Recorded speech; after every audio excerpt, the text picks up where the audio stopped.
I was standing on the sidewalk with a single suitcase at my feet, my phone blowing up with messages. I couldn't even read through the tears. When it finally hit me that my own husband had just thrown me out of our house and called me useless. Because he had inherited $33 million. I remember laughing, this hollow, broken laugh, because it sounded so unreal that I honestly thought I was going to wake up any second. But I didn't. This was real. The man I had loved for over a decade, the man I supported when he had nothing, had locked me out and told me I was no longer worth keeping around now that he was rich. And I need you to tell me something before I go any further. Was I wrong for what I did next? Because even now, after everything that happened, I still replay that moment over and over in my head, wondering if I crossed a line or if I finally did what I should have done a long time ago. It all started so normally that it makes my stomach twist when I think about it. My husband, Mark, and I had been married for 12 years. We met in our early 20s, back when neither of us had anything except big dreams and student loan debt. Mark came from a complicated family situation. His father was wealthy, like old money wealthy, but also cold, distant, and emotionally unavailable. Mark had always told me that his dad made it clear he would never see a cent of that money. When Mark chose to study music instead of finance, his father basically cut him off. So when I married Mark, I wasn't marrying into money. I was marrying a man who worked part-time gigs, taught guitar lessons, and sometimes came home completely defeated because another audition hadn't worked out.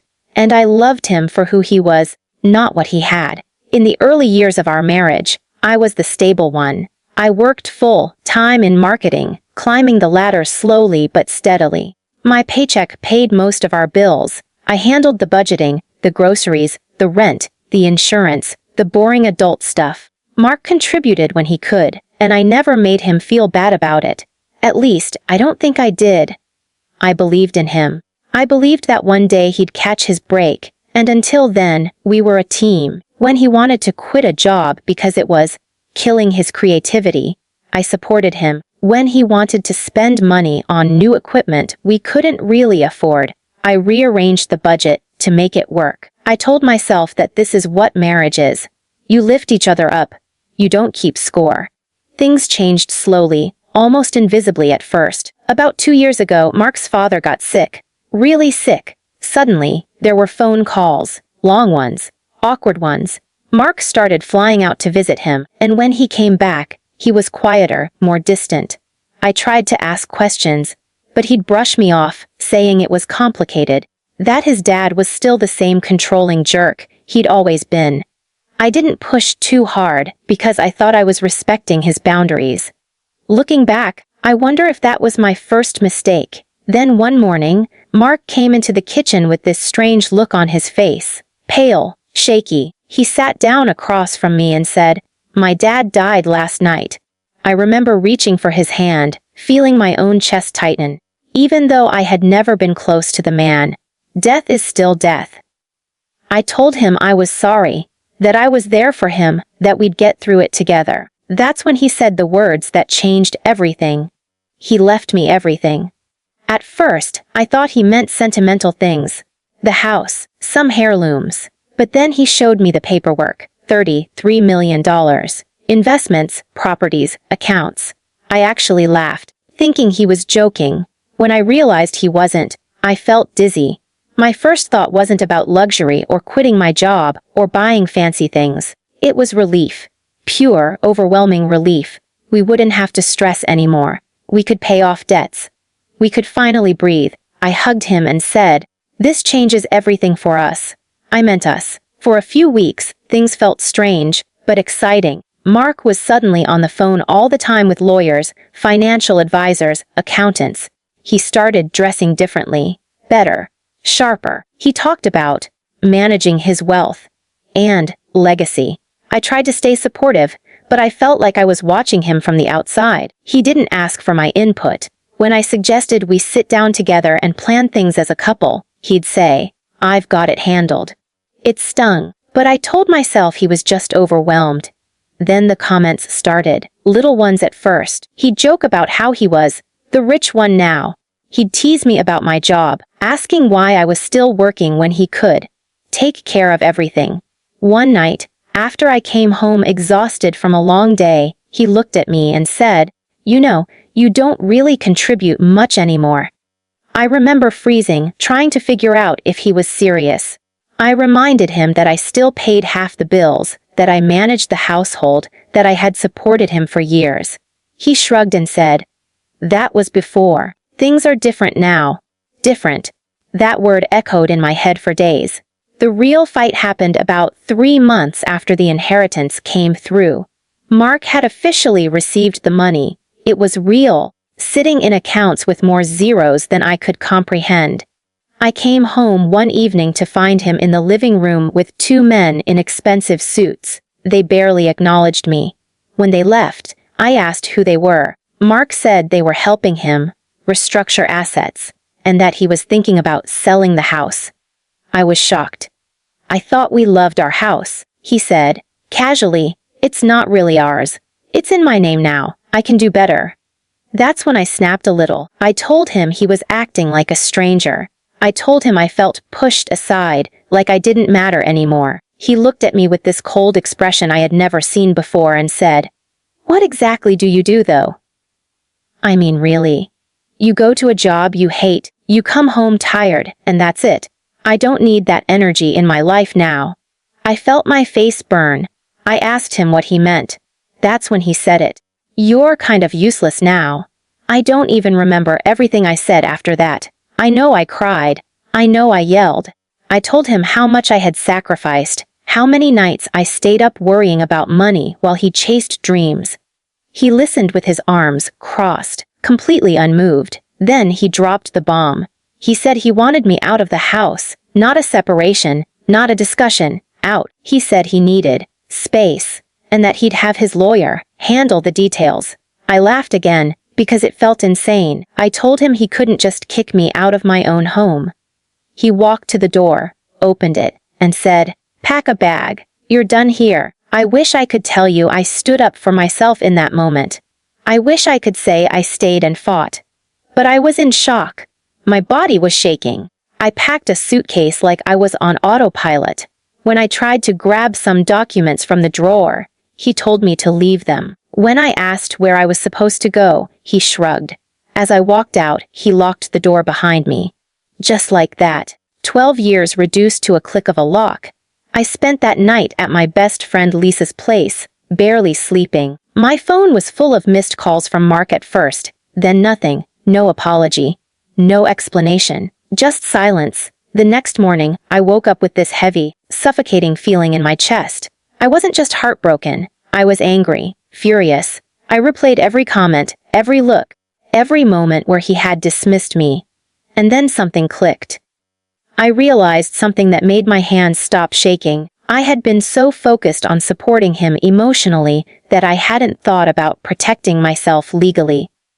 But I wasn't some clueless girlfriend. I was his wife. For 12 years, I had rights, and Mark, in his rush to rewrite his life, had completely underestimated me. So that's where I was, sitting on Lisa's couch, staring at my phone, knowing I had a decision to make. Do I quietly accept being thrown away like garbage, or do I fight back? Before I tell you what I decided, I want you to think about this.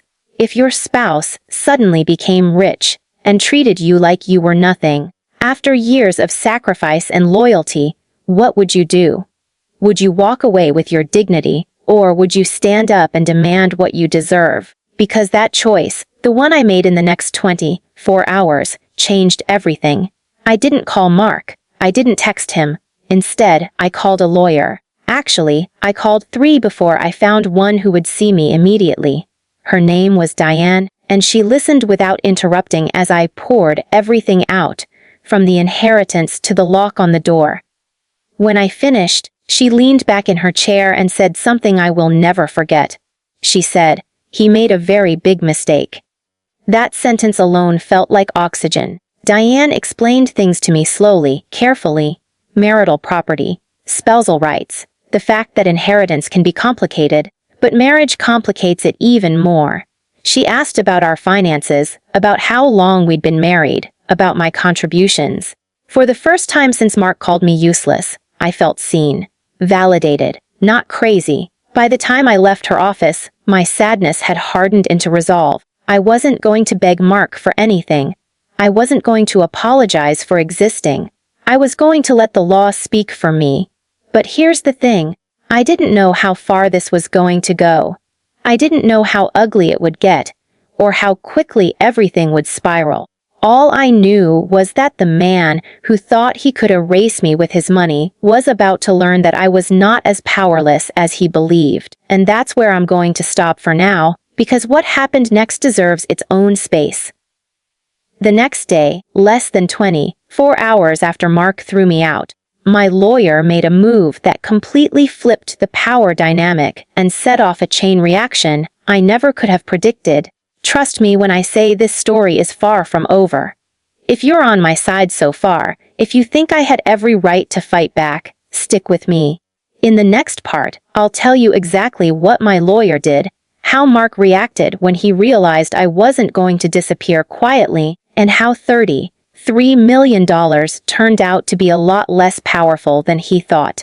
And when you hear it all, I really want to know your final judgment. Was I wrong, or was this the only way it could have ended? Less than 24 hours after Mark threw me out and called me useless, my lawyer made one move that shattered his fantasy world, and I still remember exactly how my hands were shaking when my phone rang that afternoon.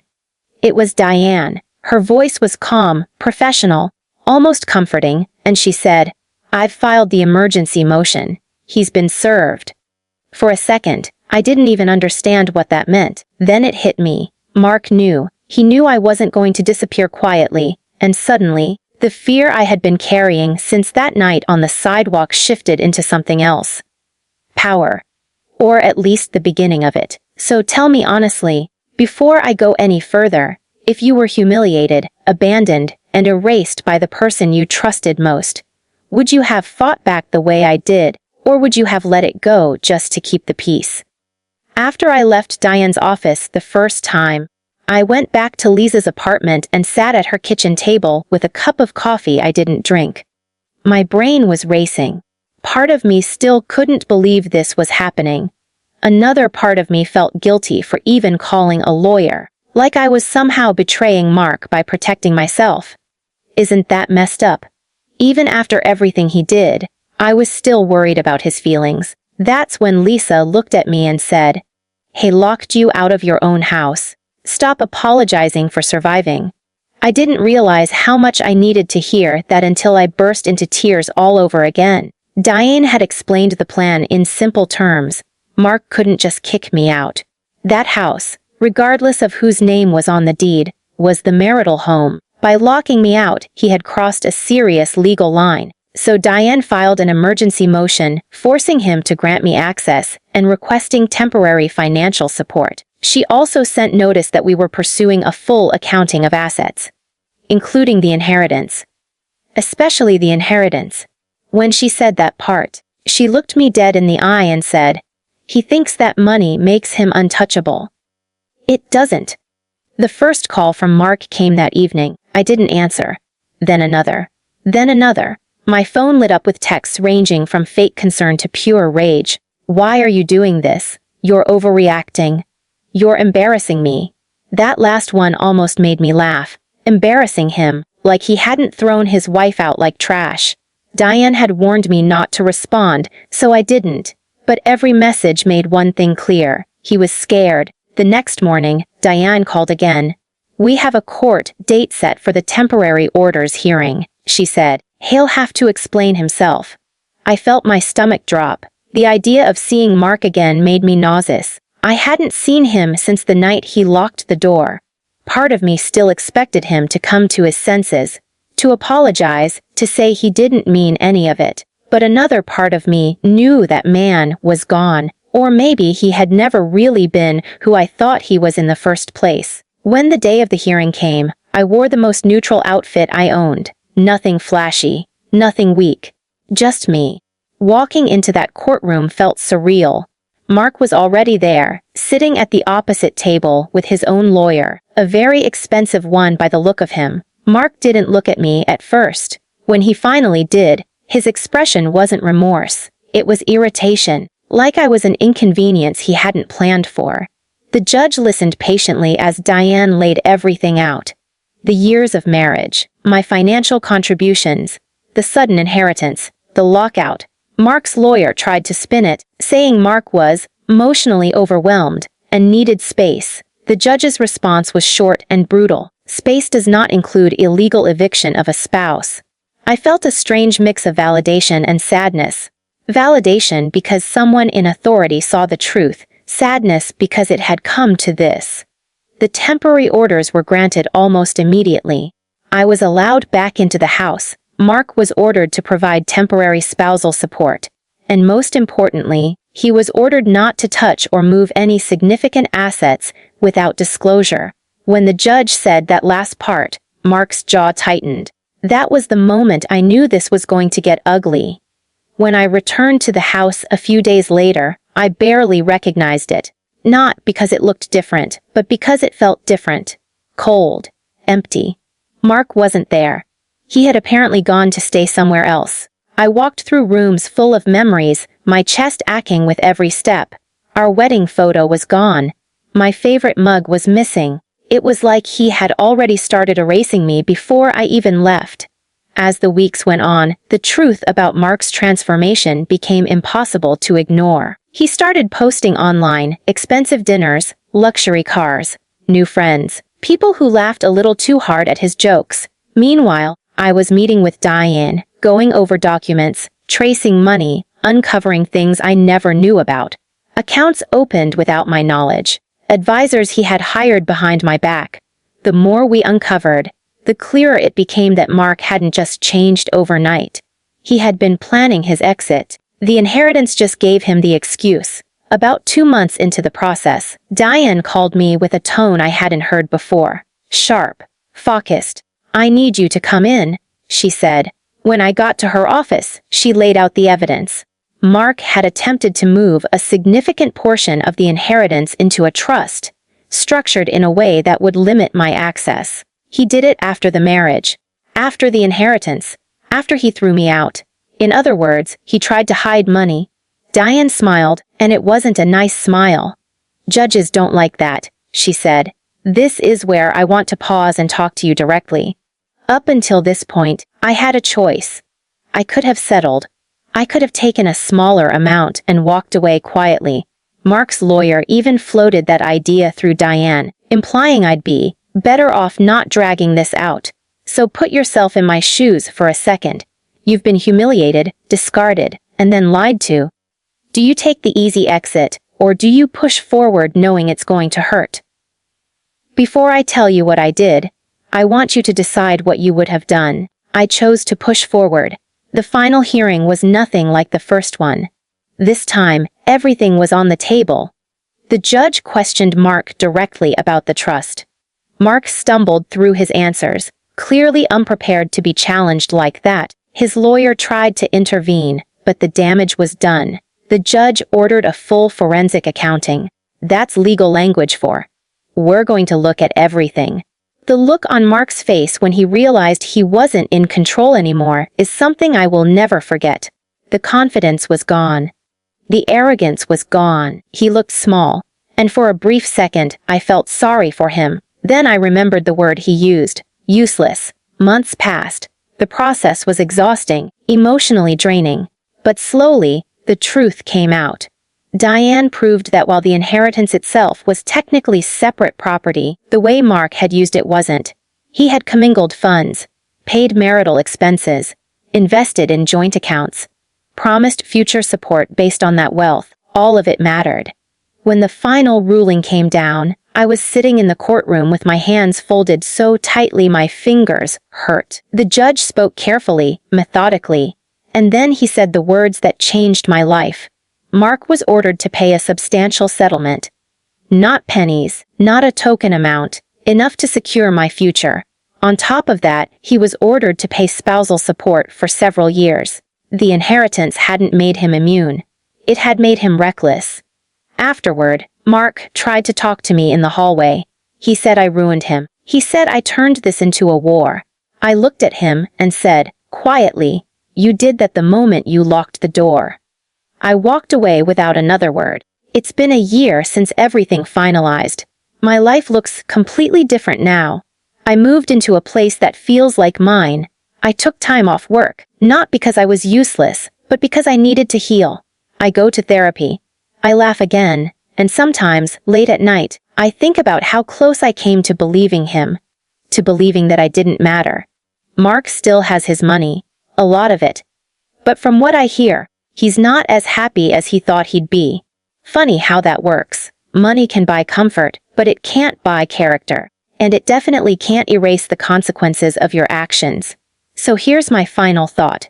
Being called useless almost broke me, but it also forced me to see my worth more clearly than ever before. Standing up for myself wasn't revenge. It was survival. And if that makes me the villain in his story, I can live with that. If you think I was right to fight back, go ahead and like this video. If you want more real, messy, unbelievable stories like this, subscribe to the channel. And please, tell me your honest opinion in the comments. Would you have done the same thing I did, or would you have walked away? I'll see you all in the next story.